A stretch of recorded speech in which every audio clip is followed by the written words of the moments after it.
Well, good evening and welcome. My name is David Zietsma, and I'm honored to serve as president here at Redeemer University. It is my privilege to welcome you to campus for tonight's public lecture. It has really been an incredible week on this campus. The halls have been teeming with a record overall enrollment of 1,094 students at Redeemer this year. Amen.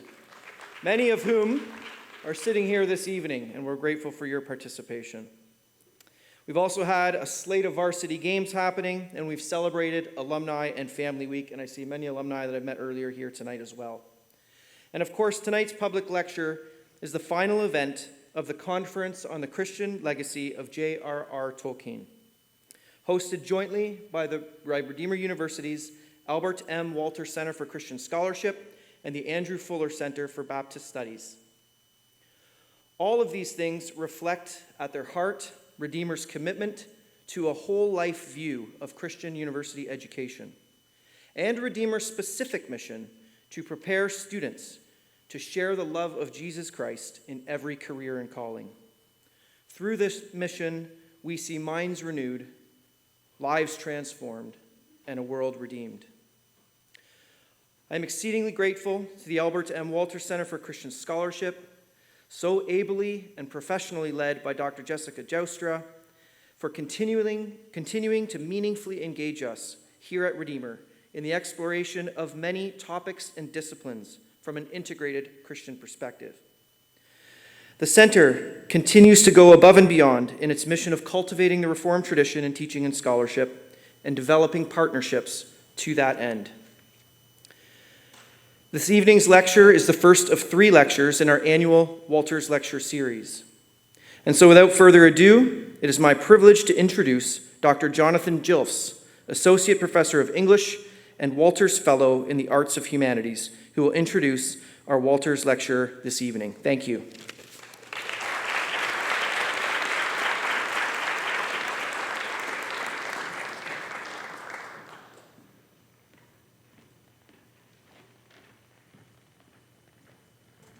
Thank you, President Zietsma.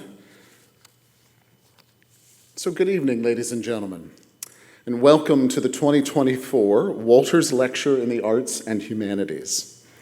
My name is Dr. Jonathan Juilfs, and I'm an Associate Professor of English, and I serve as the Albert M. Wolters Centre for Christian Scholarship Fellow in the Arts and Humanities. And it is in my capacity as a Wolters Fellow, and in partnership with my friend Dr. Michael Haken, Distinguished Visiting Professor of History here at Redeemer, and Director of the Andrew Fuller Center for Baptist Studies at the Southern Baptist Theological Seminary, which, by the way, is a large sentence to spill out. He and I together cordially welcome each and every one of you this evening for the concluding event of our 2-day academic conference entitled A Flame Imperishable, The Christian Legacy of J.R.R. Tolkien. And as President Zietsma has already done, I'd like to extend my greetings to all of the alumni and families who are here as a part of the Alumni and Family Week activities. Thank you for joining us. As President Zietsma has already outlined, the Albert M. Wolters Center for Christian Scholarship honors the work and legacy of Redeemer's founding generation in the person of Dr. Al Wolters. It profiles and platforms outstanding Reformed Christian research and thought through the work of our faculty fellows, facilitating on-campus lectures such as this one tonight, and partnering to host the Emerging Public Intellectual Award. Under the wonderful directorship of Dr. Jessica Joustra, the Wolters Center accomplishes these objectives in 3 ways. The first being the support of research for the common good, by supporting research that holds important public impact. The rich legacy of neo-Calvinism is renewed and applied by our 3 Wolters faculty fellows, working in the sciences, social sciences, and arts and humanities, to lead research and mentor Redeemer colleagues in the extension and application of the Reformed tradition. This is also accomplished through lectures on Christian culture and engagement.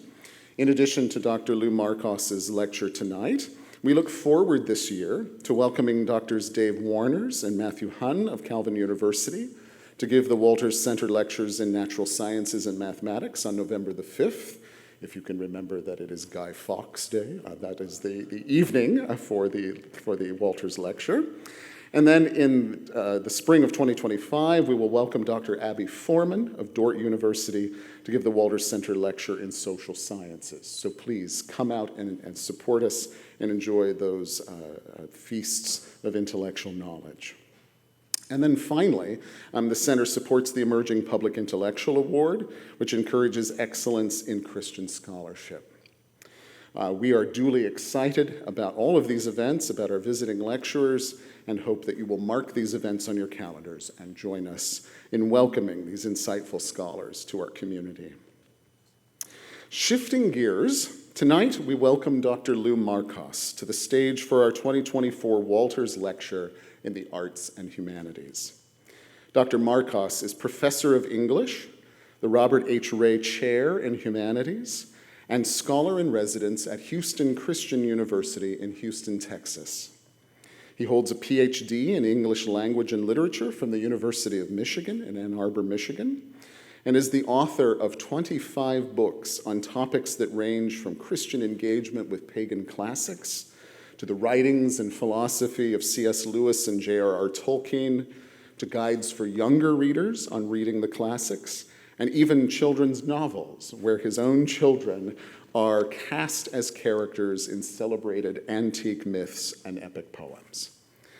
What emerges from the extraordinary list of publications is Dr. Markos's long-standing commitment to endorsing Christian engagement with the classic texts of the Western tradition, a tradition that we read and engage in our own core curriculum here at Redeemer University.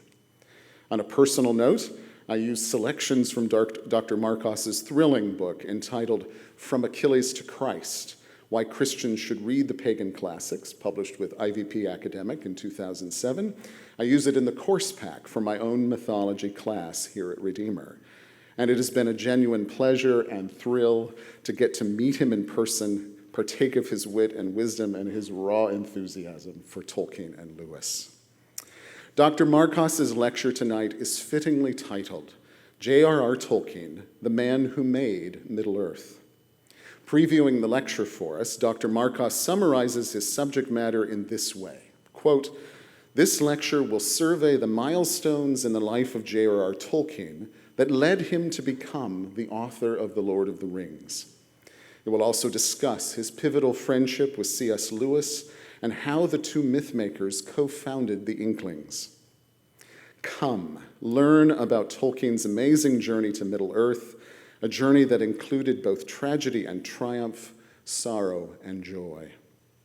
I can think of no better invitation than to extend tonight, so please join me in welcoming to the podium Dr. Lou Markos, the 2024 Wolters Lecturer in the Arts and Humanities, speaking on J.R.R. Tolkien, the Man Who Made Middle-earth.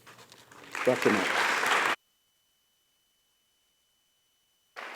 Oh, it is good to be here. I'm glad we got a big group over here. Now, as he told you, I'm from Houston, Texas, and yesterday I got on a plane, Air Canada, and I flew up to Toronto. And as I was flying up to Toronto, I was reminded of a story of a Toronto businessman who had to fly down to Houston for a business meeting. Now, this man was a newlywed. He'd only been married for 6 months, and this was the first time he was away from his wife. And he missed her dreadfully. And so the moment he got to his Houston hotel room, he whipped out his cell phone and he sent her an email.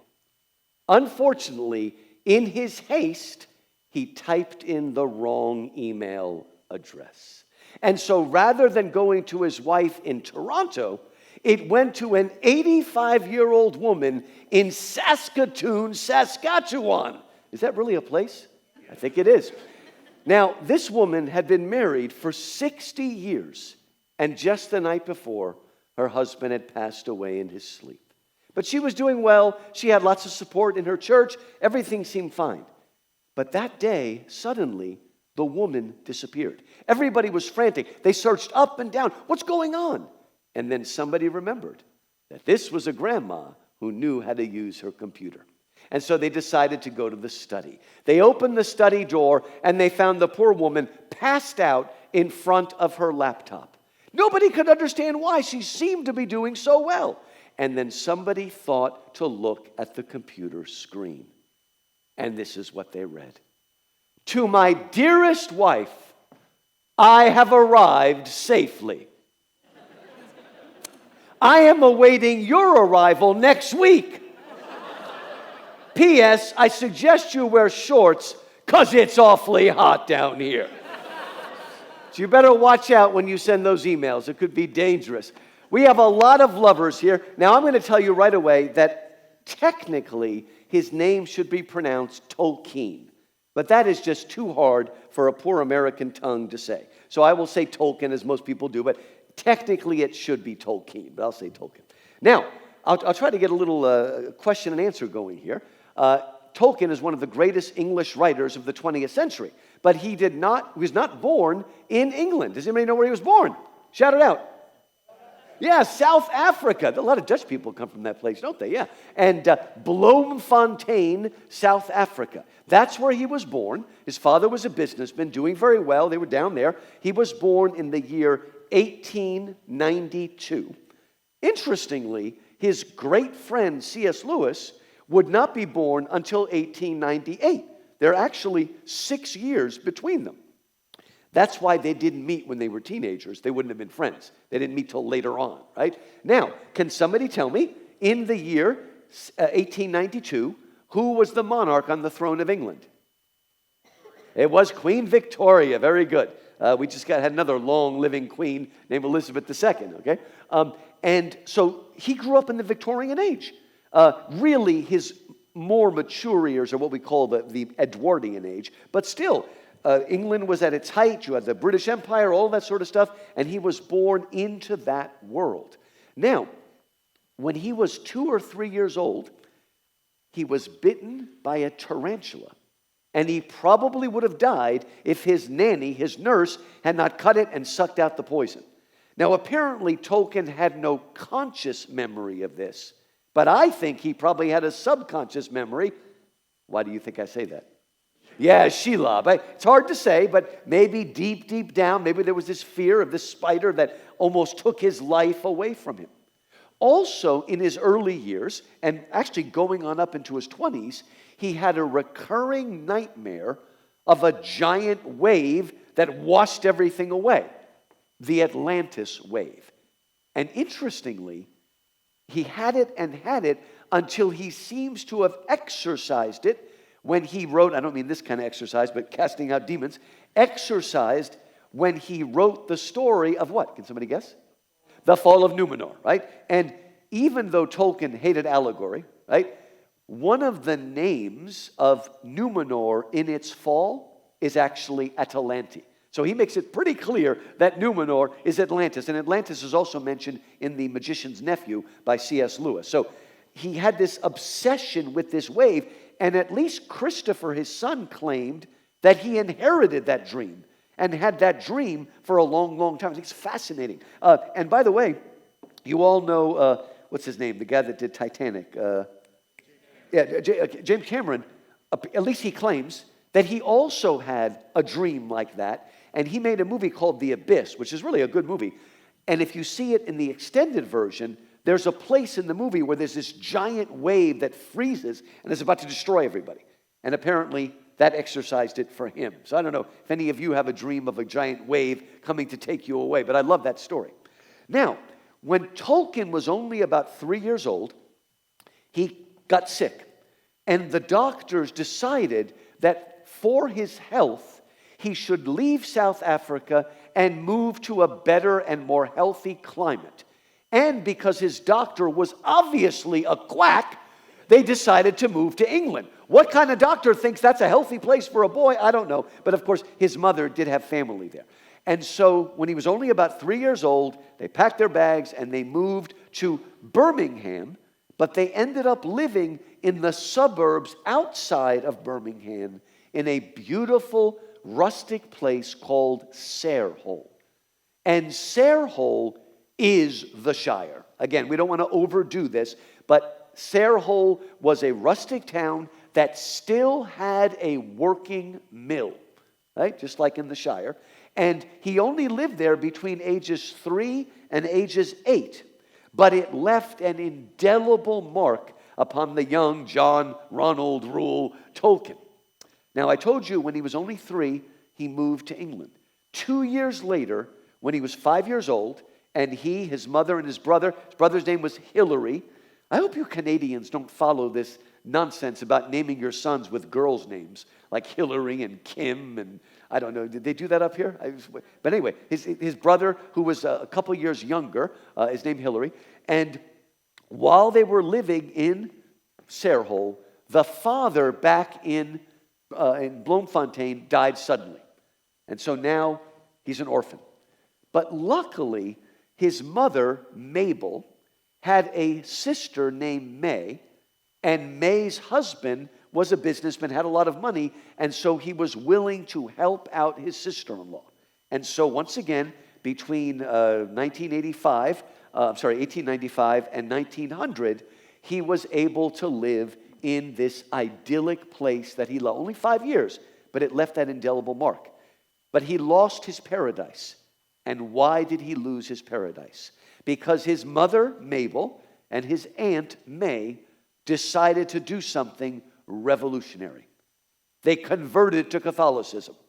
Now look, I am definitely an Anglophile and have always been so.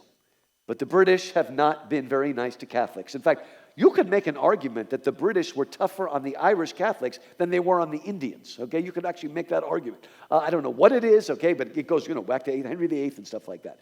And when the women became Catholic, the husband of May, this brother-in-law of Mabel, went ballistic. And he forced his wife to go back to the C of E, to the Church of England. But I think she got her revenge. Because eventually May got all caught up in spiritualism, okay?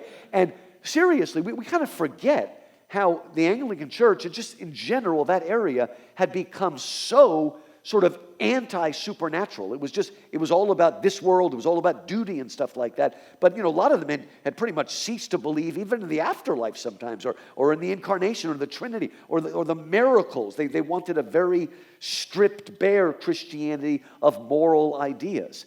And so I can see why the women were attracted to the liturgy and the supernaturalism of the Catholic Church. I mean, just to show you, okay, when my friends go to the Catholic Church, right, they have communion. And they start with bread and wine. And during the service, it is mystically transformed into the body and blood of Christ. At my Baptist church in Houston, Texas, we also start with bread and wine, but the bread stays bread, and the wine is mystically transformed into grape juice. So there's just a lot less of magic and mystery there, okay? And it's really sad, but again, May sort of got her revenge. She wanted real magic, and so if you can't give, quote, the Christian magic, like we get in Tolkien, people end up running off to what we today call the New Age, right? We need to, and I really think that Tolkien's one of those people that helped us to see the supernatural and magical and mystical aspects of the faith, even though Christianity is never mentioned in Lord of the Rings, because it takes place not only before Christ, it takes place before Abraham. It's actually pre-Jewish. God hasn't revealed himself even to Abraham yet. But the whole world of Middle-earth is imbued, not just with the virtues of Christianity, but with the magic and mystery, and even to a certain extent, the sacramentalism. Well, what about Mabel? Mabel refused to leave the Catholic Church, and so her brother-in-law cut her off completely. And what happened was she could no longer afford to live in Sarehole and had to move to Birmingham. And Tolkien absolutely hated it. He did not like the city. He loved being out in the Shire, out in the countryside, and they moved. And so the year now is 1900 when that happened. Tolkien is 8. And then 4 years later, when Tolkien was 12 years old, his mother died of complications with diabetes and other things like that. Now, you would think that normally When the mother died, the father was already dead, and Hillary and Ron are both orphans. What are you going to do? Won't the uncles and aunts take over? But no, and I'm surprised she got away with this. She said, no, I want my sons to be put under the care of a priest named Father Francis Morgan. Now that's kind of an amazing thing, right? And I don't know if they contested or whatnot. And by the way, Tolkien had become Catholic, and so had Hillary. And Tolkien became a very sincere and committed Catholic and was his whole life. And to the end of his life, he saw his mother as really almost sacrificing herself for the faith because she would not abandon him. So Tolkien stayed very, very strong in the faith. So it is now, Tolkien is 12 years old, and now Father Francis Morgan is watching over him and helping his brother and helping with their education. Now, again, Tolkien was, of course, devastated, but he had some things to give him a sense of joy. From an early age, he always had a love of languages. Now, yes, he liked Greek and he liked Latin and he studied it and he could translate Virgil and Homer and all that stuff, but his real love, the arrow to his heart, was shot from the north. He loved Nordic languages. He loved Welsh. He loved Anglo-Saxon. Can somebody tell me another name for Anglo-Saxon? What?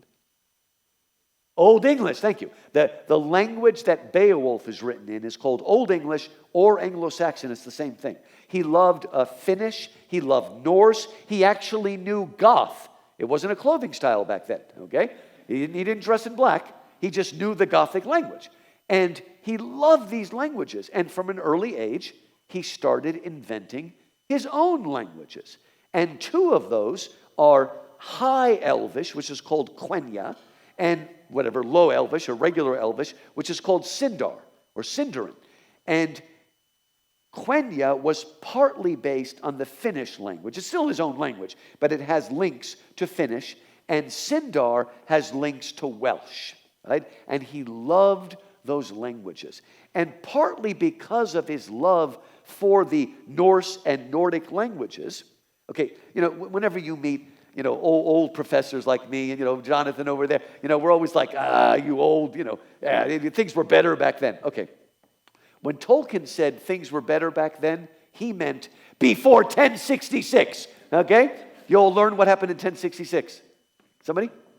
Yeah, William the Conqueror, okay? Some of my friends call him William the Bastard. That's another name for him. That was what we call the Norse invasion, the Northmen, and that was the Battle of Hastings. And before 1066, Old English or Anglo-Saxon was a very Germanic language, right? But when the Normans came in, which just is another way of saying the Northmen, and the Normans came from France, but the French royalty were actually Vikings.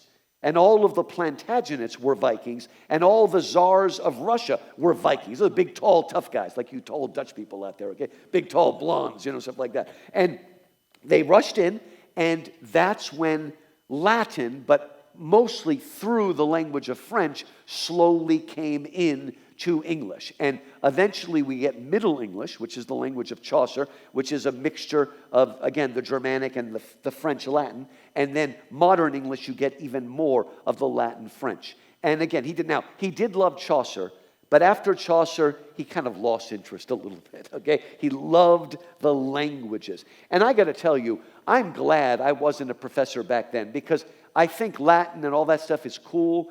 But back then, if you wanted to be a professor in Oxford or Cambridge, you had to know all sorts of languages. And that's not me. I know English. I know a little Greek, a little Spanish, and stuff like that.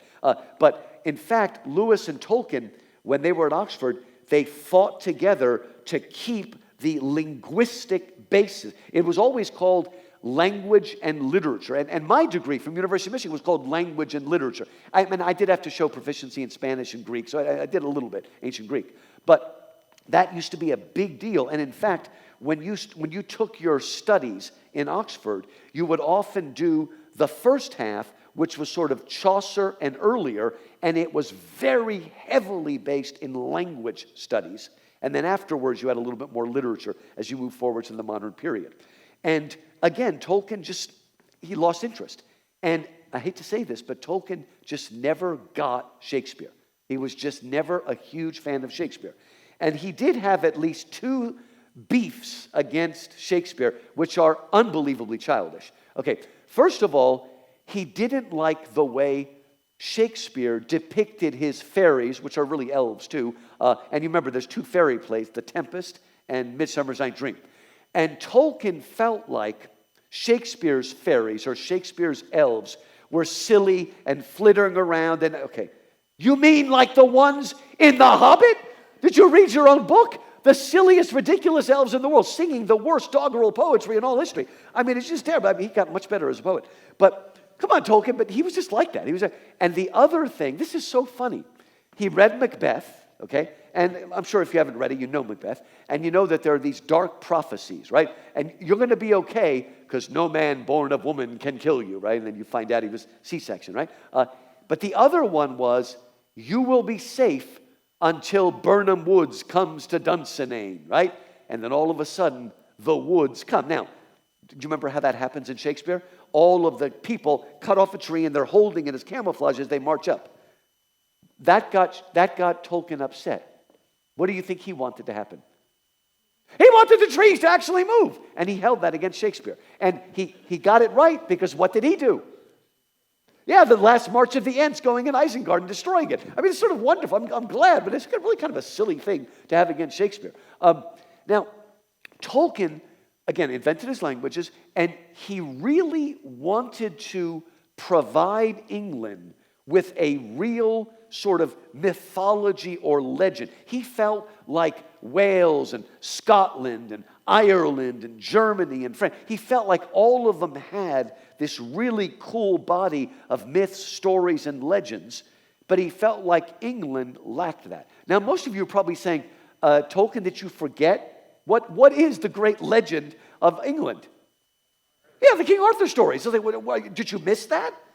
No. He didn't miss that. You know what the problem was? It was too Quebecois. It was too French, right? He didn't like all that French stuff coming in. Lancelot du Lac, what's that all about? And so it's like, come on. Although later on, he wrote his own little Morte d'Arthur. That was, again, his son did it afterwards. But of course, that's the more old Germanic version of King Arthur. So he wanted to, in a sense, plant a tree for England. And at one point, he wanted to publish sort of his Silmarillion, and he wanted to dedicate it to Queen Elizabeth II. That was actually one of them. I'm surprised that Christopher didn't do that when he published it. Father probably would have liked that. But anyway, now, all of you in this room obviously know that one of the famous things about The Lord of the Rings is he's got all of these invented languages, and they are real languages with syntax and everything. But what a lot of people don't understand is this. I thought when I started reading it, I thought he invented Middle-earth, wrote all the stuff, and then to flesh it out, he invented languages. Do you know that the truth is absolutely the opposite? It started with languages. On the basis of those languages, he came up with family trees of names. Okay? Not the Hobbit, with all those silly names for the dwarves that he stole from the Edda anyway. The real names, okay? It's amazing when you go from the Hobbit to the Lord of the Rings, and suddenly the naming becomes so much more intense. And again, Boromir, Faramir, all of these names make sense linguistically. So first the language and the syntax, then the family trees, and then literally he wrote the stories to flesh out the names. Isn't that kind of cool? I don't think anybody does it that way. I think there are a lot of fantasy writers that will try to invent a little bit of a language or something like that, but not the way Tolkien did it. It's really amazing, right? So, again, with the loss of his mother, all of the stuff going on, that kind of held him up, the love of language, the love of dragons and legends and things like that. But that wasn't the only thing. There was something else that kept Tolkien afloat, and that is his love of male friendship. Okay? Throughout his life, he was always forming clubs of friends who would get together, and they would drink and they would smoke their pipes, but they would discuss literature, they would discuss mythology, they would discuss the things that they loved. And the most famous and lasting club was called the TCBS. They all had nicknames for themselves.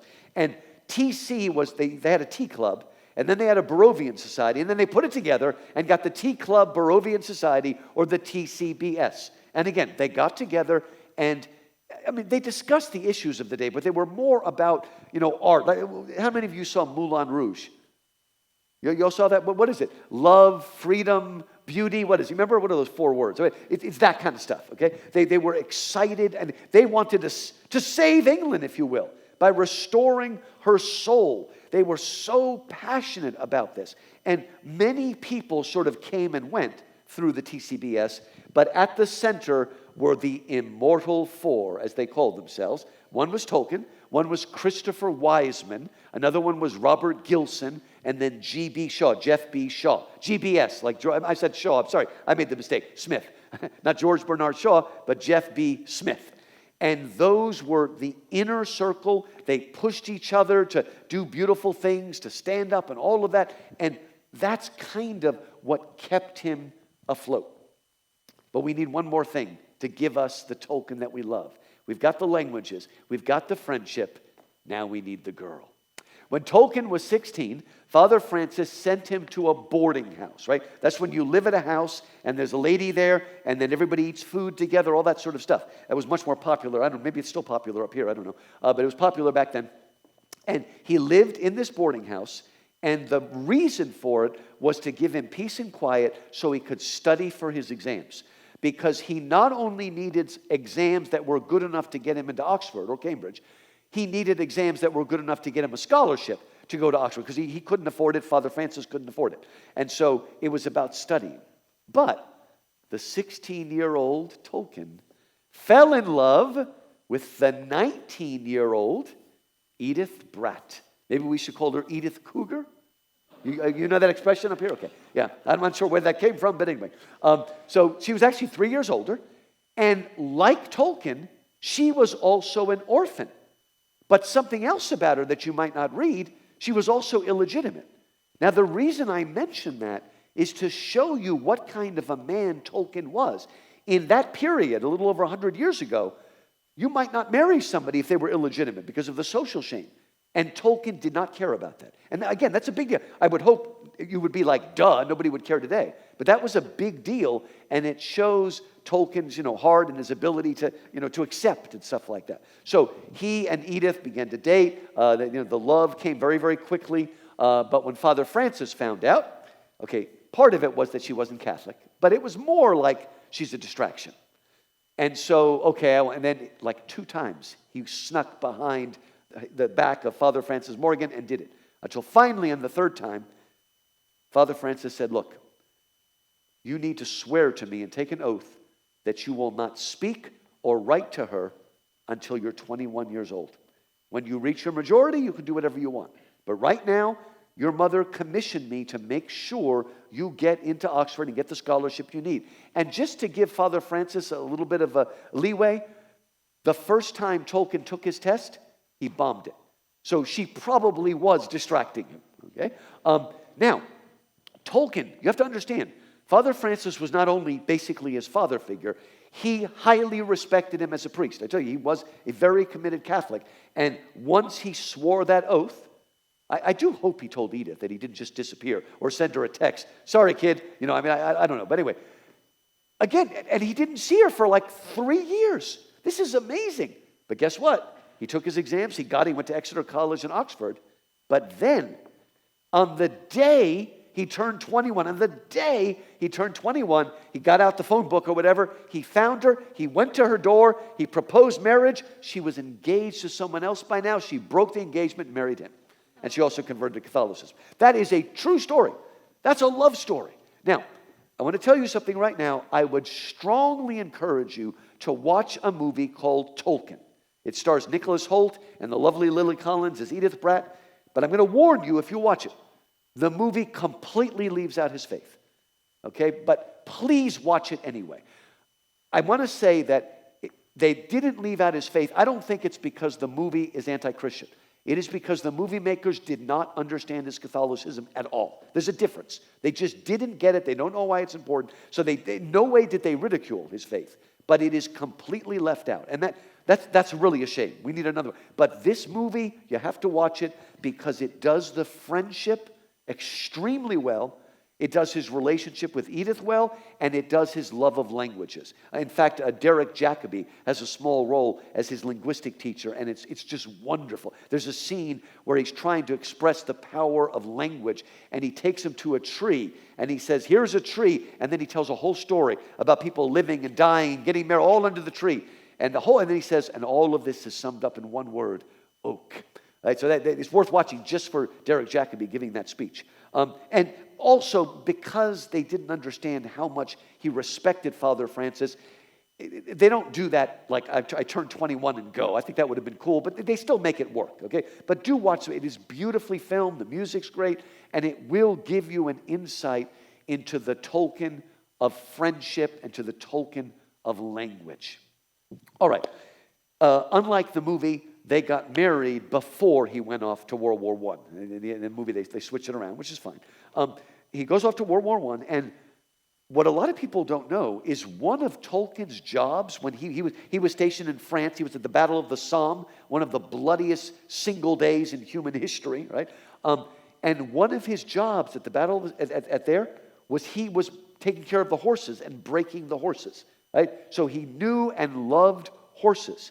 And you need to understand that the Rohirrim are the Anglo-Saxons of Beowulf, but they're the perfect Anglo-Saxons because they have horses. Now, if you do read Beowulf carefully, there is a messenger on horseback in the beginning, but that's it. Nobody is fighting on horseback. They're all fighting, And so Tolkien, who loved horses and understood horses, made the perfect Anglo-Saxons.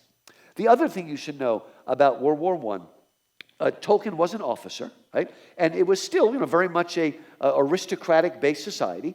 And just like when you went to Oxford or something, you might actually have a servant who's taking care of you and washing your clothes and all. They had their orderlies, or they were called batmen. Not Batman, but batmen. And the batmen were the people who just tended to the needs of the officers.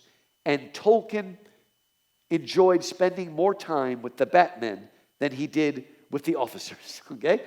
He loved them, he respected them, and Sam Gamgee is very much he's probably not based on one single one, but he is based on the batmen that served him, because it's always Master Frodo, he's the gardener, all of that. That is clear. You can kind of see it in his letters, that was an inspiration for Sam, and I just love the movie and the books because Frodo and Sam are friends, but they're also master and servant. Okay, they're in a sense they're not equals, right? And Sam just loves the master. He's always carrying extra stuff and all that sort of stuff. It's coming partly out of his memory of World War I. Now again, you all know that Lord of the Rings is not an allegory, right? But there are influences there, and there is no doubt that his experience of the horrors of trench warfare and what they call no man's land, that absolutely desiccated place with bodies and blood, nothing will grow again, that is where he got his images from Mordor. There's just no doubt about that, right? That still stayed heavily in his mind. Now, Tolkien probably would have died. What saved him from death in World War I is he contracted what's called trench fever, most of which is coming from the lice, the fly larvae. Just like the word mice, singular is mouse, plural is lice, singular is louse. And when you say, my clothes are lousy, that used to mean literally filled with lice. Because remember, they were living in trenches that were filled with water and mud. Everybody was always getting sick.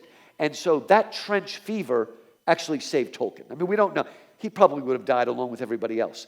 And if you really read the stuff, there were several times that they tried to say, okay, you're healed, go back. And he kept getting it again. They kept having new outbreaks of trench fever, and that's really what saved him. And guess what? During his long bouts of trench fever, it was during that time that he wrote most of the stories that became the Silmarillion. A lot of that early prequel stuff, we know it as a prequel, he didn't yet. Most of that, Beren and Luthien, all those stories were at least composed or thought through during that time of convalescence. So that's how far back that backstory goes. He did not write the book, Lord of the Rings, and then invent the backstory. The backstory was already there, and it's actually there quite early. And some of you know that the heart of the Silmarillion is the tragic love story of Beren and Luthien. Beren was a mortal man. Luthien was an elf princess. And the story, and I'm waiting for a movie just of Beren and Luthien. That's what Peter Jackson needs to give us, a movie of Beren and Luthien, because it is the most beautiful love story. And it's sort of a warm-up for Aragorn and Arwen, who are also a mortal man and an elf.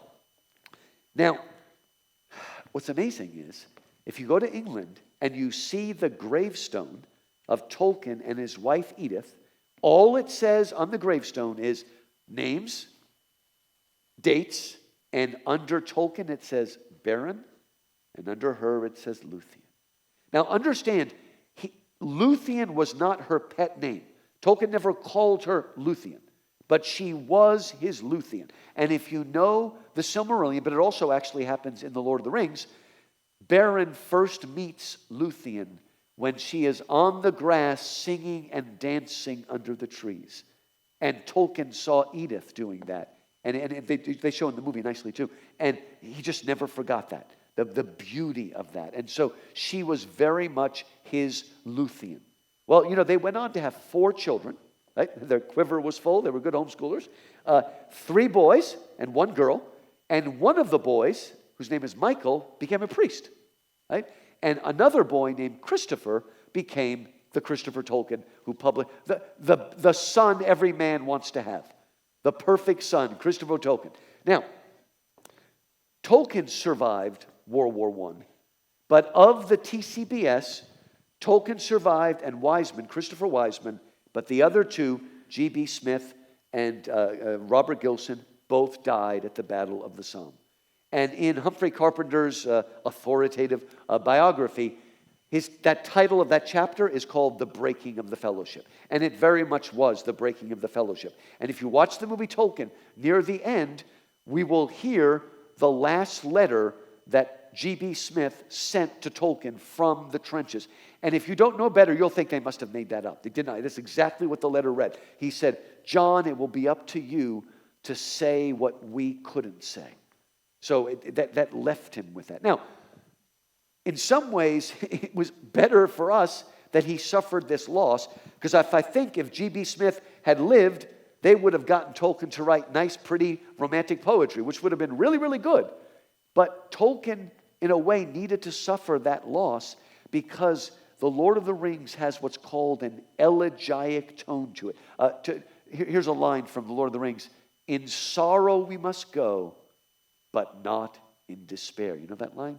In sorrow we must go, but that is the mood and the ethos that is so unique to Lord of the Rings. You see it in Memoriam, you see it in the Aeneid. There's other places, but it's very few places it was better done than in Lord of the Rings. And so he lost the fellowship, and from then on, he loved the idea of fellowship, of fighting. Now, Christopher Wiseman did survive, but they just fell apart. Now, they were not estranged.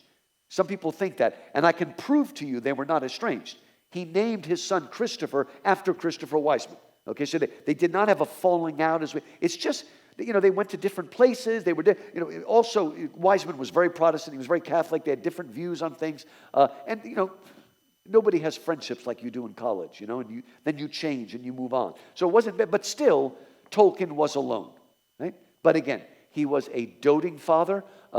Some of you know, look, if you've got little children or grandchildren, go on Amazon or wherever you shop here and buy the Father Christmas letters. There's a beautiful edition, includes Tolkien's illustrations. For many, many years, he wrote letters from, they call him Father Christmas. We say Santa Claus. Well, actually, what do you say? You'd say, you've been Americanized. Okay. But of course, it's Father Christmas, the person we meet in Lion, the Witch, and the Wardrobe.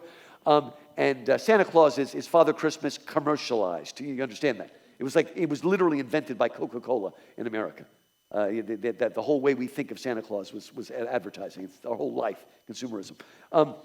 But these letters are so beautiful. And he just wrote them. And all the stories, and the man in the moon comes down, and there's a bear, and there's elves, and just wonderful. They're attacked by gnomes, all crazy sorts of stuff. But he, again, he was a very doting father. He was very close. He never traveled much. He was very much a hobbit. He liked simple food. He didn't travel much. You know what the only thing he liked that was colorful? The wenskits, as they call them, right? Just like the hobbits wear those little vest things that are colorful. Tolkien said he was a hobbit, and he was a hobbit. Very simple. Now, there was a time when he had a car, but eventually he got rid of the car and refused to drive again. Lewis just never wanted that. So again, he's a hobbit. Didn't travel, simple food. Don't give him French food. He wants simple food, okay? Simple food. I'll just tell you one funny thing. You know who Michael Caine is, the great actor? Now the kids know him because he was Butler in Batman. He was a restaurateur, and somebody asked him once, why is the British food so bland compared to French food? I mean, French food is so much more tasty and stuff like that. And I'll never forget his answer. He said, that's because we have good meat. The French have lousy meat, so they got to put, and all we need is salt. That's their idea of spice in England. I love the British, but the British spent 100 years sending people sailing all over the world at great risk and at great cost. They went to the far ends of the world to bring back strange and rare spices, and they brought them back and didn't use them in their food. So maybe you can explain that to me. I don't know. Anyway, so again, that's sort of the life of Tolkien in a nutshell. But what I want to talk about now is his sort of career. After he got out of the army, he eventually got a job teaching at Leeds, and he actually worked on the OED. You know what that is? The Oxford English The Oxford English Dictionary is a sort of encyclopedia for words. It gives you all the words, their etymology, all that sort of stuff. And does anybody know what his job was? He had the letter W. That was actually assigned to Tolkien. So he worked on... if you want to know more about the OED, there's a movie called The Professor and the Madman, which is actually a very, very good movie. Tolkien's not in that. But again, the amazing way it was put together. Also, and again, this was a great thing, he got to work with E.V. Gordon, who was one of the most respected linguists, or they like to call themselves philologists of the day. And Tolkien became an expert, particularly in the Midlands dialect. Okay, Middle English is, again, what Chaucer wrote in. But Sir Gawain and the Green Knight was written in a vernacular that's much more difficult. Like, most people can kind of figure out Chaucer. You're not going to figure out Sir Gawain unless you really know the language. And together with E.V. Gordon, he translated Sir Gawain, and it's a very good translation, if you want to read, and it includes a lot of notes that he put in there. And then later, it was written by an anonymous guy. That guy wrote a lot of stuff in the Middle Ages, Mr. Anonymous. And that same guy wrote Pearl, which is a beautiful Christian poem, and he also wrote Sir Orfeo, which is a reworking of the Orpheus and Eurydice story. And you can buy all three together in one volume. And especially when you read Pearl and Sir Orfeo, you'll see Tolkien's incredible facility with rhyme. There's not a whole lot of rhyme in Sir Gawain. It's mostly alliteration. But the other ones have a very complex rhyme scheme, and he pulls it off without it sounding, hollow or something like that. So partly because of that, Tolkien, at the young age of 33 years old, was made the Anglo-Saxon professor at Oxford. Now, to get a professorship, it's a little bit like getting tenure, not exactly the same thing, because if you don't have a professor, if you're a don, as Lewis was for a long, long time, you're very busy tutoring people and whatnot. But if you have a professorship, that frees you up and it allows you to do a lot more writing, a lot more research and things like that. And today, if a British scholar got a professorship at the age of 33, that would be shocking. It was almost unheard of in the early 20th century. That's how good Tolkien was as a philologist. 20 years later, he would be given another honor. He would be made the Merton Professor of Language and Literature at Oxford. So he was actually more recognized than C.S. Lewis, partly because C.S. Lewis dared to be popular and open about his faith and all that sort of stuff. But Tolkien, again, had a very, very successful career. And about the time he got his professorship, he wrote an essay, a long essay, about Beowulf called Beowulf, the Monsters and the Critics, that almost everybody considers the beginning of modern Beowulf studies. You see, up until Tolkien, well, first of all, Beowulf had been lost for a long time, but it had been around for, 30, 40, 50 years. And everybody that studied it as an artifact, as a linguistic artifact. What can it tell us about early England and all that sort of stuff? Tolkien, who of course was very interested in the linguistic aspect, he said, "Gentlemen, I think you're forgetting something. It's a poem. It's a beautiful poem. It's got monsters. It's got dragons. It's got heroes. Why are you ignoring this?" And so in his essay, he defended Beowulf as a great work of literature that needs to be studied and appreciated. And there's a whole bunch more. But again, it was a revolutionary thing. A little bit later, he wrote another thing, maybe not super revolutionary in the academy, but anybody that knows anything about fantasy loves his, again, lengthy essay called On Fairy Stories. That's where he coins the word eucatastrophe. That's where he coined the word sub-creator. God is the creator. We're the sub-creator. We create because we were made in the image of a creator. Again, one of the best glosses on Lord of the Rings, but it will help you understand other fantasy as well. So make sure you read that if you get a chance. On Fairy Stories. Now, part of the Beowulf essay is a little bit technical, but not all of it. There are parts that are some beautiful prose about the mood and the elegiac mood and the feeling of Beowulf and how it's layered. I mean, if you read that essay, you'll understand what he was doing in Lord of the Rings. It's layers and layers and layers of history. Amazing sort of stuff. Now, he did a lot of other writing, but Tolkien, well, half and half.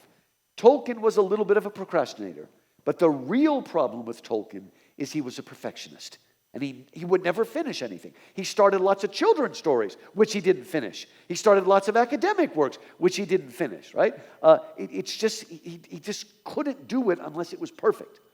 Well, thankfully, in the year 1937, he finally finished something and published it, and it was called The Hobbit.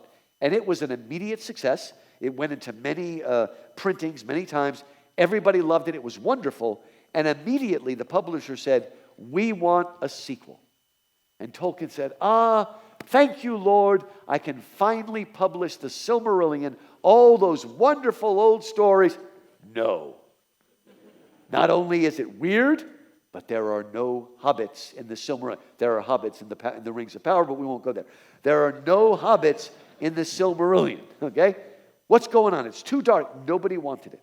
And so Tolkien spent 12 years, between 1937 and 1949, he spent 12 years writing Lord of the Rings. And he was helped by C.S. Lewis, his son Christopher Tolkien. We are so lucky. We know a lot about the genesis of Lord of the Rings because during the World War II years, there are all these letters between Tolkien and Christopher back and forth where we actually see Tolkien's mind as he is inventing this Middle Earth. Well, expanding on it, I guess I should say. It was already there, right?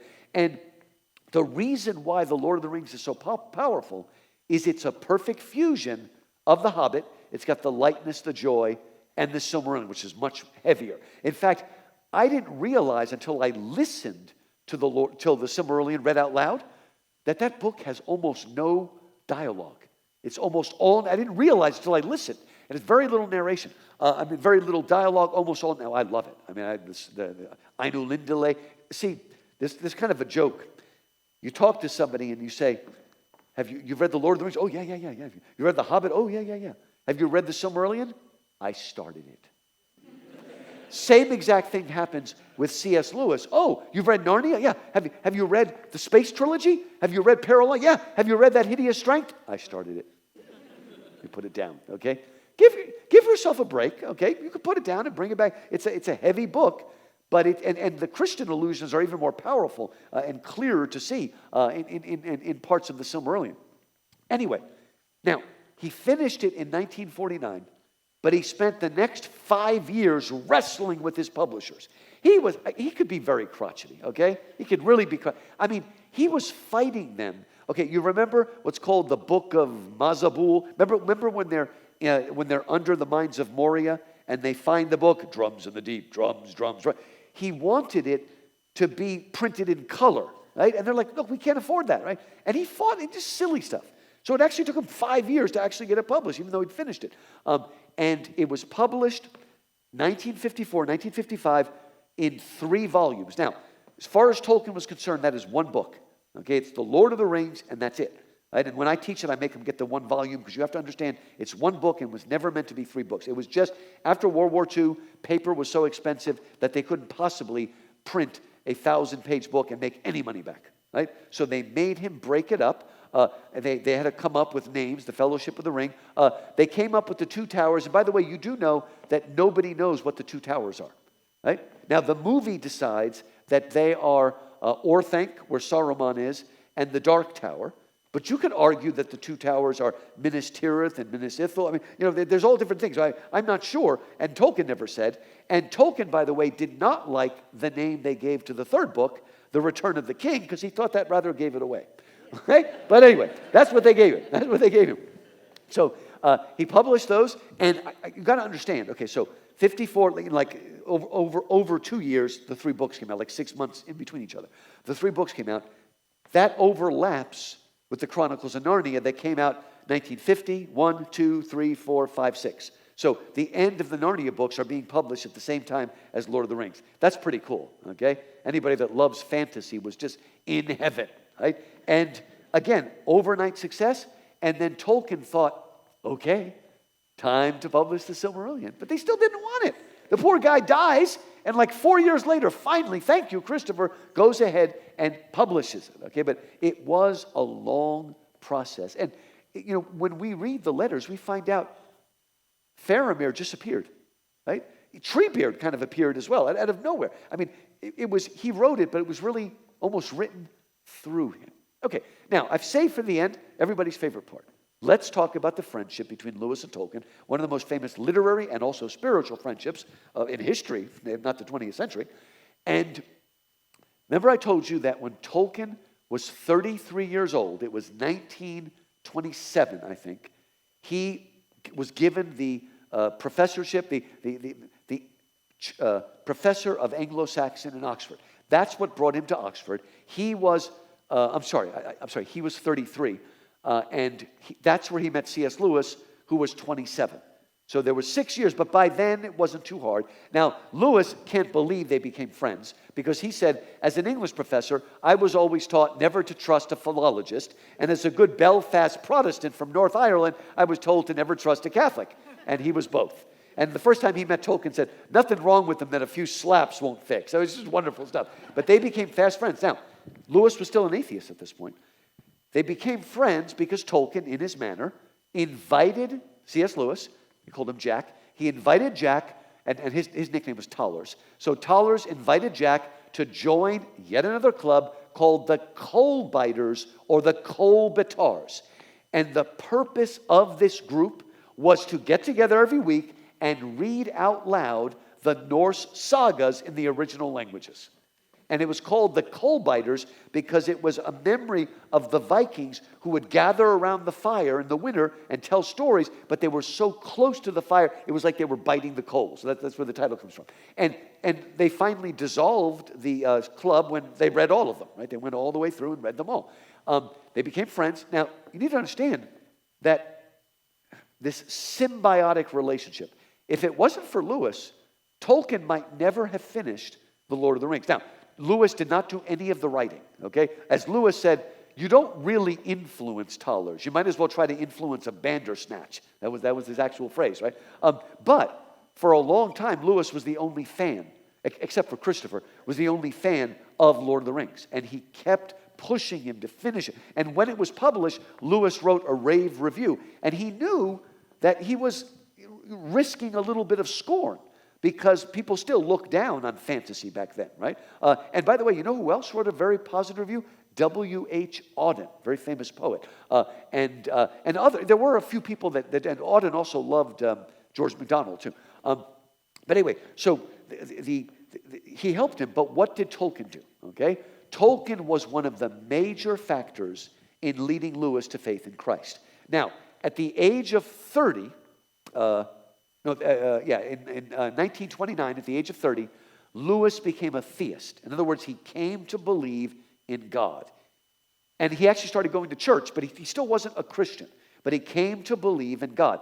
And his first conversion was not in any way, oh, I'm on Jesus fuel. He said he was the most reluctant convert in all of England, dragged kicking and screaming into the kingdom of God, looking left and right to escape, right? But he couldn't do it. The most reluctant convert. So now he's a theist. But it took him another, about 18 months to become a Christian. What was holding him back? And how did Tolkien make the difference? Okay. I'll bet a lot of you in this room consider C.S. Lewis to be one of your mentors or heroes. He's my hero, but he's my double hero because I'm an English professor, right? So I look to Lewis, and he is one of my role models. And Lewis, like myself, loved mythology. Not only Greco-Roman, he loved Norse mythology, he loved Egyptian, all of it. And Lewis was a big fan of a book called The Golden Bough by Sir James Frazer. Sir James Frazer, don't confuse that with Jamie Fraser from the Outlander series, okay? Same name though. Sir James Frazer was a sort of cultural anthropologist. He studied all the ancient people groups, looked at their folk tales, their rituals, and tried to make connections. He was interested in identifying what are called archetypes. An archetype is an image or an event or a character that appears again and again across history and across culture. I mean, even people that don't have baptism recognize water as an image of purification, right?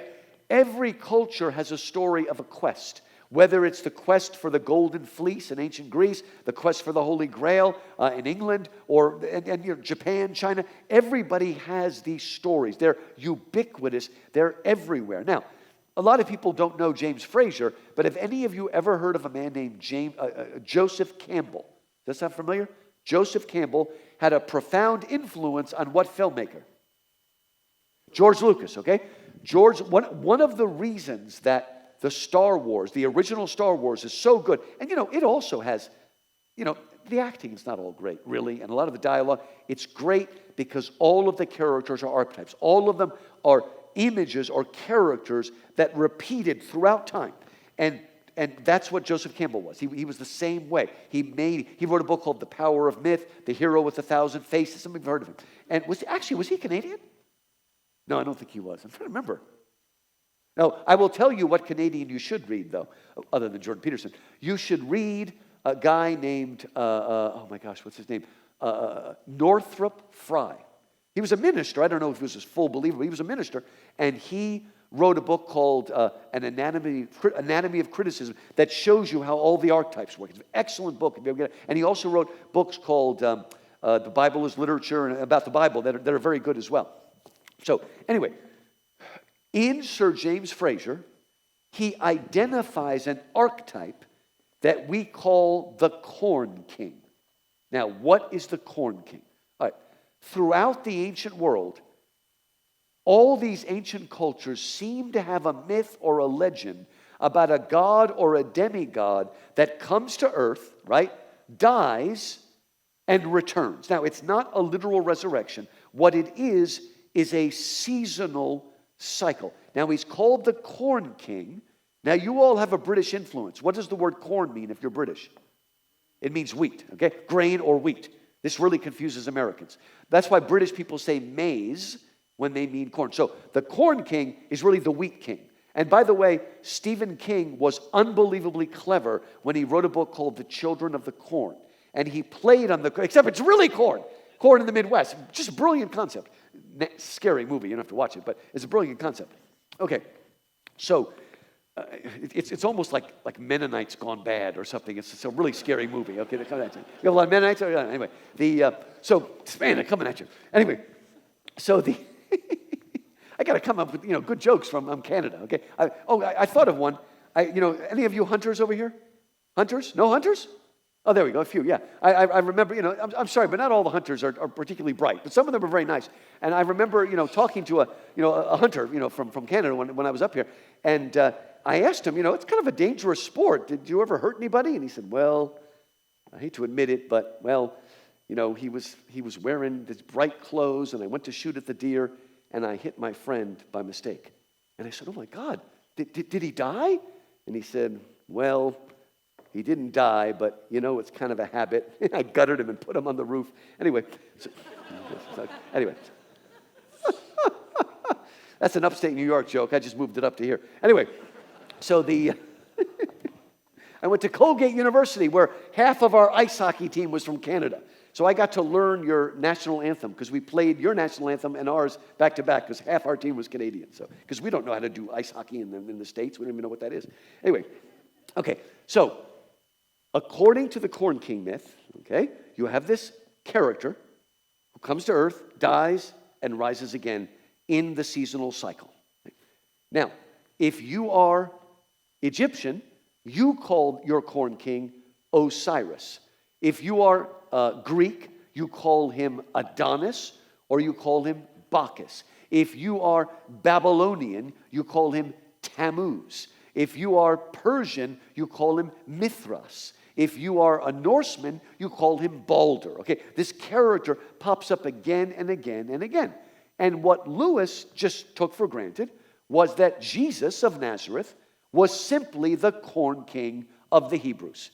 It's like, what do I care about a Jewish rabbi that died 2,000 years ago? What does that have to do with me? Right? It's a pretty myth. It's a lovely myth, but how is it any different than any of those other corn king myths? That's basically, by the way, what Sir James Fraser believed too, but he was a Victorian, so he didn't say it. He kept that to himself. But it's pretty clear if you read his book. And the same thing with Joseph Campbell. But it's like, what's going on here, right? How can I believe in Christ? It's crazy. And then one day, Lewis and Tolkien and another man named Hugo Dyson were taking a walk around Addison's Walk. How many of you have been to Oxford? Have you been to Magdalen College? That was Lewis's college. And Magdalen College has this beautiful old deer park, and around it is a tree-covered lane called Addison's Walk. Obviously, the British have been Americanized too, because if you want to go on the grounds of Magdalen, they charge you a lot of money. There we go. See, everybody's been Americanized. So anyway, one night, they were walking around and around Addison's Walk, and it was windy and the leaves were blowing. And Tolkien said something that changed Lewis's life forever, and the life of the world, in a way. He said, Jack, did you ever wonder, maybe the reason that Christ sounds like a myth is because he's the myth that became fact. What does that mean? What does that mean? Okay, look, I want you to think about this for a second. If it's true that we were all created by the same creator, in the image of the same creator, it seems like, look, how can all of these distant groups have the same basic story? How does that happen? Well, maybe the person, the creator, who created all of us, put in all of us a longing or a desire for this understanding of life, death, and rebirth, right? And if that's the case, doesn't it make sense that when God actually enacts his salvation, he will do it in a way that matches up with those desires? Look, if you're a Christian tonight, then you believe that Jesus Christ fulfilled the Old Testament law and prophets. But I would argue, along with everybody from Milton to Chesterton to Lewis to Tolkien and so many people, I would argue that Christ also fulfilled the highest yearnings of the pagan people. I don't know if you ever thought about this, but did it ever bother you that if Christianity is true, that means before Christ came, God only spoke to the Jews? So are you saying he ignored 99% of the world and only spoke to the Jews? Well, only to the Jews did he give what's called special revelation by talking to the prophets and giving the scriptures. But he didn't ignore the rest of us. To the rest of us, he spoke through general revelation. He speaks through creation. He speaks through our conscience. He speaks through our reason. And as Lewis said, he speaks through the good dreams of the pagans. Right? Look, I like to teach my students, there's a difference between data and the interpretation of data. Let me give you an example. When I took social studies in 6th grade, because they don't teach history in America. Do they teach history here? They teach social studies, which has nothing to do with history. It's a mixture of anthropology, sociology, and all sorts of other crazy stuff, right? Nobody learns history anymore. But we got to read the Epic of Gilgamesh, and that was cool. Anybody ever read the Epic of Gilgamesh? Cool, right? You know that it has a flood story, doesn't it? Really exciting flood story. And my teacher, and probably your teacher as well, said, now children, you do know that we now know, always get worried when someone says we now know. We now know that every ancient culture has a story of a global flood. That includes the Chinese, that includes the Aborigines, that includes the Native Americans. I mean, all of them have this flood story. Now, how do you read that data? Well, my teacher said, boys and girls, that obviously means that the Bible is just a myth and nothing more. And even at that young age, I thought to myself, there's another way to interpret that information. You do know, right? If everybody has that memory, it suggests to me that it happened, okay? And maybe in every other culture it retained only its mythic value, but maybe in Israel, because of the inspiration of the scriptures, we get a historical account, or if you want to say part historical and part mythical, but you got at least partly historical account of what happened, right? Now, when I see all of these Corn King myths, yes, that could mean that Jesus is just another myth, or that could mean that Jesus is the true myth. The true myth that all the other myths are leading up to. Now, if you want to learn more about this, there's a collection of essays by Lewis called God in the Dock. And in God in the Dock is that essay, The Myth Made Fact. You might be able to find that free. I think you guys have less copyright years than we have in the States. I think you can get a lot of Lewis free online that we can't get yet. So if you just look, The Myth Made Fact, or Myth Became Fact? Myth Became Fact, that's what it's called. Myth Became Fact, and he explains all of this. And if you read On Fairy Stories, the last section of On Fairy Stories goes over, it is probably the most overtly Christian thing that Tolkien wrote, is the last section of On Fairy Stories, where he talks about how the story of Christ hollows all the other stories, right? Hallows, I'm trying to say, Hallo, hallows all the other stories that came after it. Now, just a few more stories, and I'll end with Lewis and Tolkien. Now, Tolkien was a little upset that Lewis didn't become Roman Catholic, but he was from Belfast. What are you going to do, right? But again, they were really good friends, and together they formed a society called the Inklings. And they all got together once a week at the Bird and Baby. Well, it was called the Eagle and Child, but they had a nickname, the Bird and Baby, or the B&B. Austin, what's the newest on the Bird and Baby? I heard it's coming back, maybe? Yeah. Somebody almost turned it into a hotel or something like that. But we're fighting to keep the Bird and Baby in Oxford. And they would meet there once a week, and they would also meet another once a week in Lewis's rooms in Magdalen College, right? And they would get together, and they were basically all Christians. But you need to understand, the Inklings was not a Bible study. They did not get together to study Christianity or share their faith or give testimonies. They got together to read out loud their essays in manuscript. This is the first time anybody heard Paralandra or parts of the Lord of the Rings and stuff like that. And they would read it out loud and they would critique each other. And you got to understand, this was not let's all be nice to each other. They could be pretty tough, right? Bruising. But they were a support group that was trying to get people to write. Now, Christianity came up all the time, but that wasn't the main reason. The main reason was to read their works in progress, comment on each other, encourage each other, try to get this published. Now, there's a famous story that one day Lewis and Tolkien were walking together. They were always doing walking tours. And as they were walking, they were complaining. And they said, why is it that nobody writes anymore the great kind of stories we like, the ones that were for adults and for children, that had fantasy, things like the Divine Comedy or Gulliver's Travels or the Fairy Queen, stuff that was mythic but also realistic. Why is nobody writing this anymore? And then one of them, maybe Lewis, they couldn't remember, one of them said, you know what? It looks like we're going to have to write the kinds of books we want to read. That's my challenge to you all. Don't complain that it's not being done. Do it. Go out there and do it, right? Now, Lewis and Tolkien made a pact that they would do this, and they decided to take up space and time. Lewis chose space, and he went and wrote Out of the Silent Planet, the first book in the space trilogy, also known as the Cosmic or Ransom trilogy. Tolkien took time and started to write The Lost Road, and then stopped because he never finished anything. Okay, but it got him going. Okay? But it was very important. Now, the last thing is actually kind of sad. Even though Lewis was extremely supportive of Lord of the Rings, Tolkien just never cared for the Narnia series, okay? He thought, first of all, he thought they were too allegorical, which is not really fair. He didn't really understand what Lewis was doing. But he also thought they were hastily written, and they were. He probably wrote most of them in about 6 weeks. And if you've ever seen pictures of Lewis's initial manuscripts for them, there's no cross-out. He just keeps writing. There's almost no cross-outs for the Narnia. He just did it for rest and relaxation, to try to stop himself from answering all those letters that kept coming endlessly. And by the way, I do try to follow in Lewis's footsteps.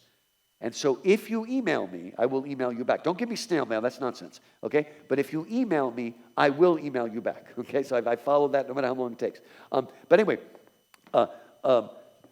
he just felt like it was too much of a grab bag.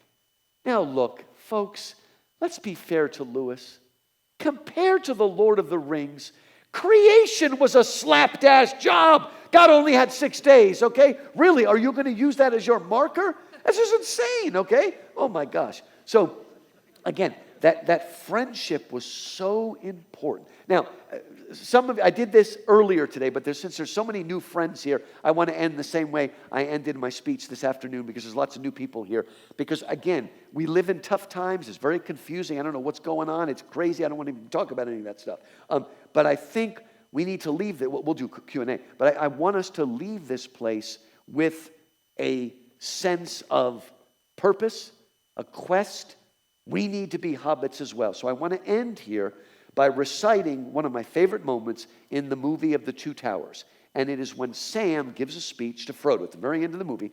And even though this speech, as it is not in the book, it's cobbled together from different speeches. There's a few things that Peter Jackson made up, like the last line. But most of it is cobbled together from different parts of Lord of the Rings. And I want this to be our call to arms. And so, Frodo is just worn out. The ring is crushing him. Everything's going bad. And he says, Sam, I can't do this anymore.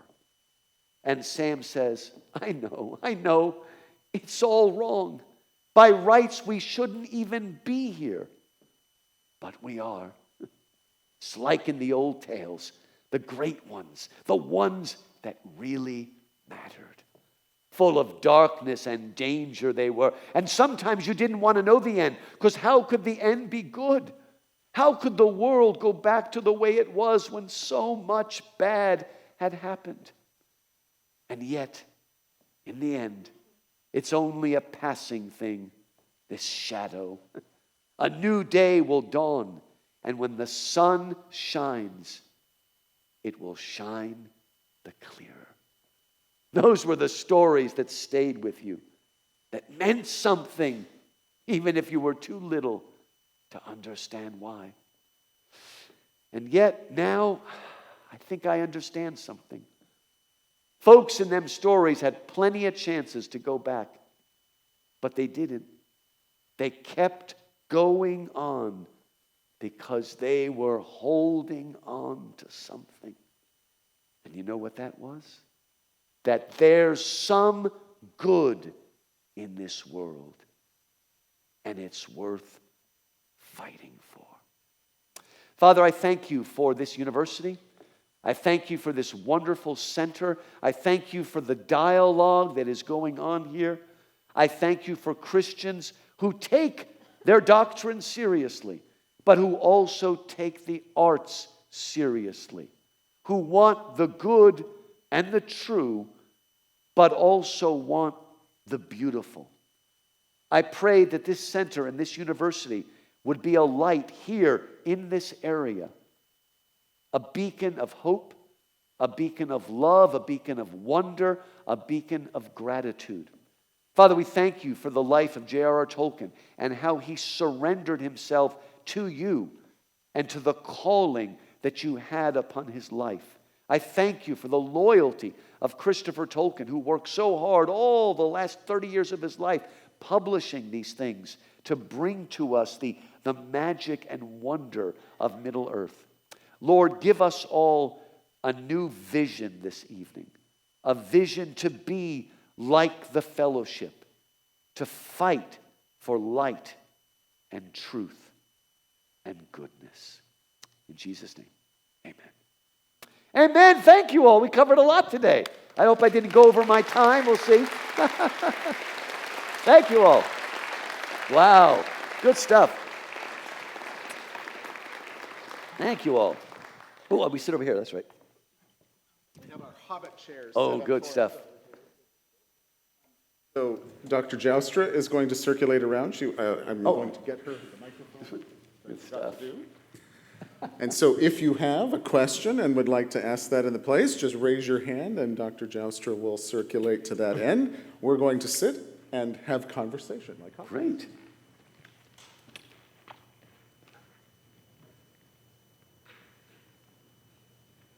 Questions? Oh, there you go. Austin, there's the man.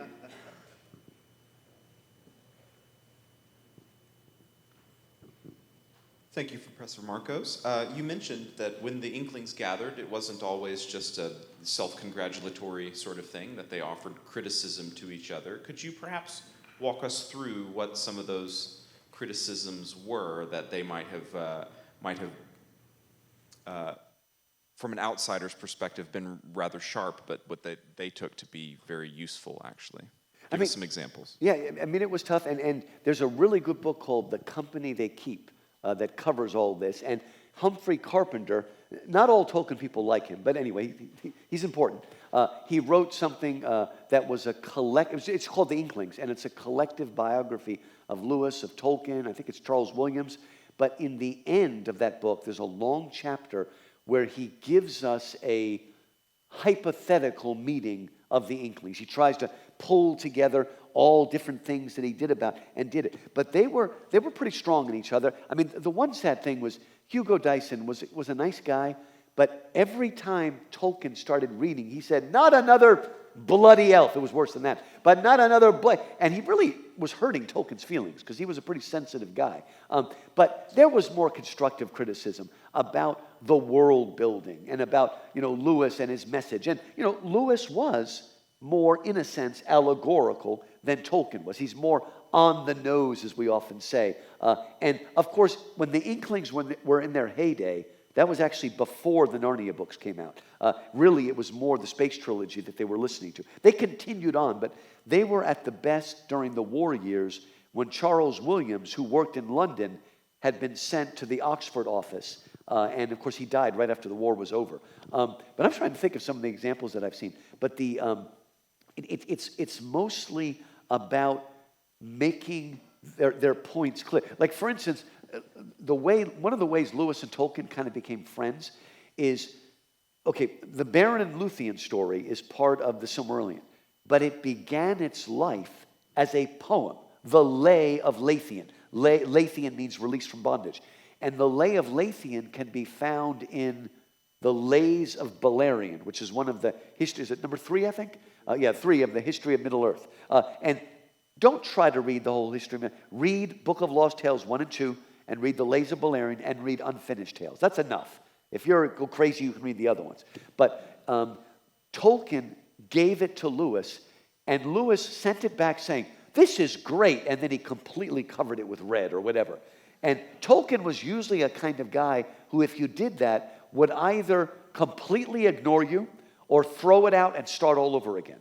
But he tried to get him. He said, all the ideas are good here, but it's too lengthy. It needs to be trimmed. It's not focused enough. That's the kind of thing they would do. And by the way, they did not pass out manuscripts. All of it was oral, A-U-R-A-L. All of it was being heard. And so they would listen and they would critique it if there was a sort of lack of consistency or different things like that. So again, it's something we need. Are any of you part of a group like that? And you could do a group like that by Zoom. It's better to be in the same room. But you could do a group by Zoom where you read out loud, and you've got to be really honest about whether or not this book or this poem is achieving what it's setting out to do. Is it going off on a tangent? Is it unclear?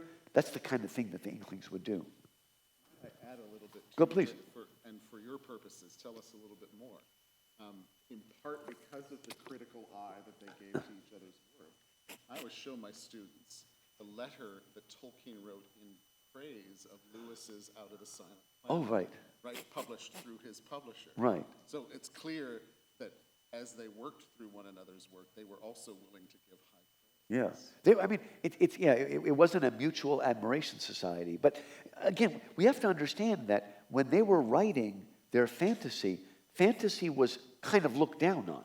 Right? Today, if you go to a large university, maybe, I don't know, if Toronto or something, you can often major in children's literature.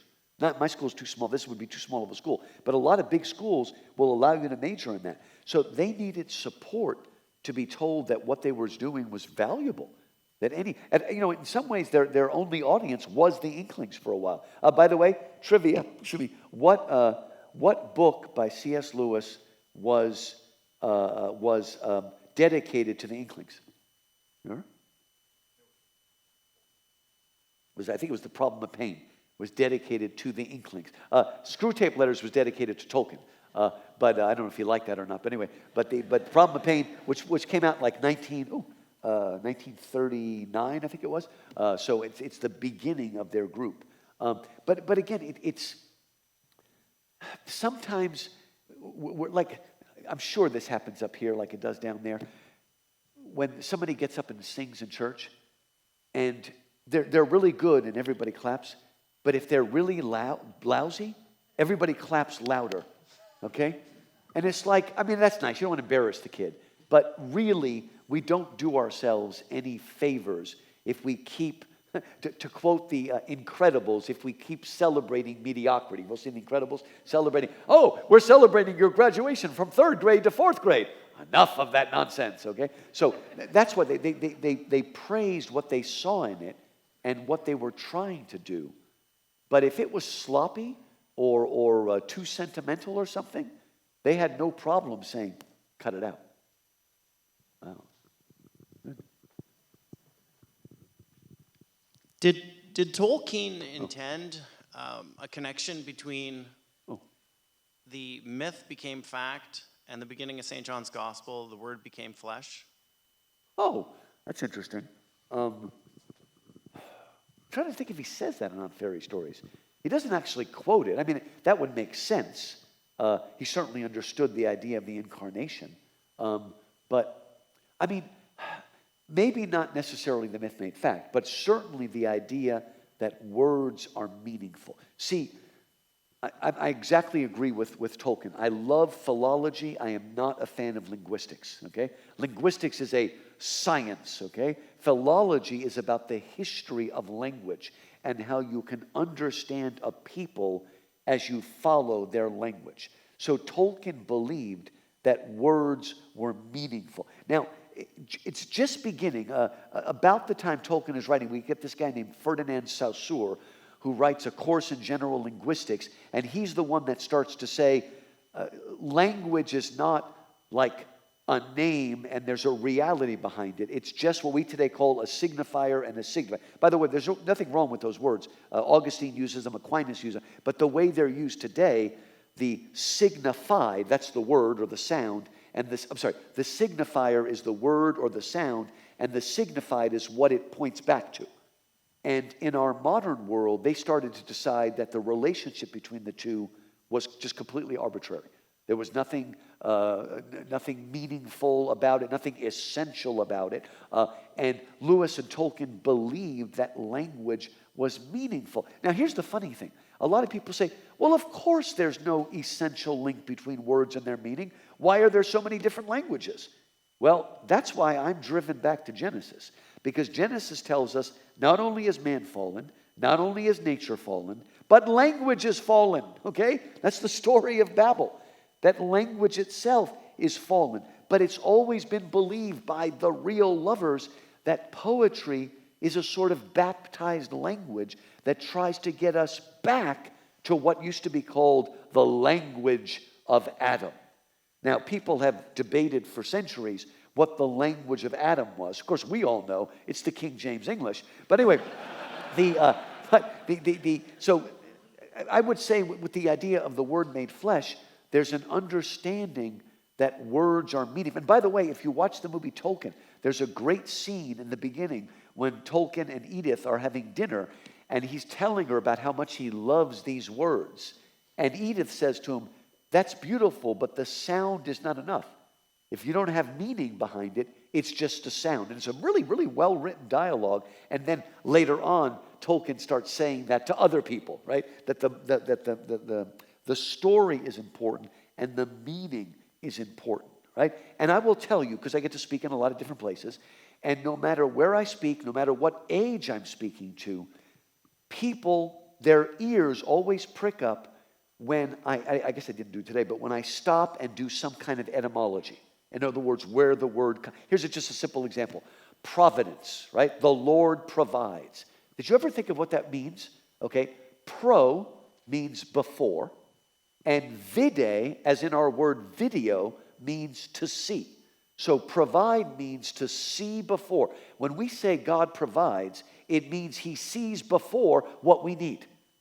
Now, I don't care if you are the most Derrida deconstructionist in the world. You're going to be like, oh, that's cool. Like, I think deep down we understand that language is meaningful and it can bear. Another example I love is nostalgia, right? Every word is Greek. Nostos means homecoming. Algia, as in neuralgia, means pain. Nostalgia means homecoming pain. Is that not? That's what it's a bittersweet understanding that you can't really go back, right? You can go back to Sarehole, but you can't really go back to Sarehole, okay? And you could just do that again and again and again. This is why words are meaningful. I speak to Presbyterians a lot, and if I don't give them a Greek word from the New Testament, they don't feel like they've learned anything. It's serious. It's like you can't have a sermon unless so sometimes I just make it up.